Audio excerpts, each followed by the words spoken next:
शिवनेरी गडावर जर शिवबाचा जन्म झाला नसता तर हे सण सुद्धा आपल्या वाटेला आले नसते. बरोबर आहे ना? मग आपली गर्जना कशी झाली पाहिजे? छत्रपती शिवाजी महाराज की हर हर हर हर हर हर. स्वराज्य घडतं ते आईच्या एका शब्दामुळं. प्रेमा खातीर तर अनेक स्मारक उभे राहिले, पण आईच्या शब्दासाठी आयुष्यपणाला लावणं, आयुष्य झिजवणं आणि आईनं म्हणावं मला स्वराज्य, हिंदवी स्वराज्य मला डोळ्यांनी पाहायचंय, आई जिवंत आहे तोपर्यंत ते देखणं स्वरूप आईच्या नजरेसमोर आणून देणं ना, याच्यासाठी आईची कुस पवित्र आणि पावन असावी लागते. शुद्ध बीजापोटी फळे रसाळ गोमट्या.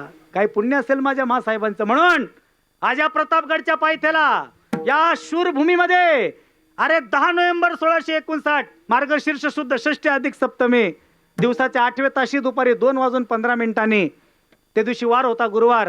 प्रतापगडच्या याच किल्ल्याच्या पायथ्याला तो स्वराज्यावर चालून आलेला गनिम 1.5 मिनिटात ठोकून असा बाजूला फेकलाय. आणि याच प्रतापगडच्या पायथ्याशी आज आपण सगळे शिवजयंतीच्या निमित्तानं मासाहेब जिजाऊंना मानाचा मुजरा करू. मासाहेब तुम्ही झालं नसतं तर नसती दिसली अंगाने तुळस, अरे नसते दिसले अंगाने तुळस, नसते राहिले मंदिरावर कळस. जिजाऊ मासाहेब तुम्ही झाले नसते तर बाटल्या असत्या आमच्या मुली बाळी, बाटल्या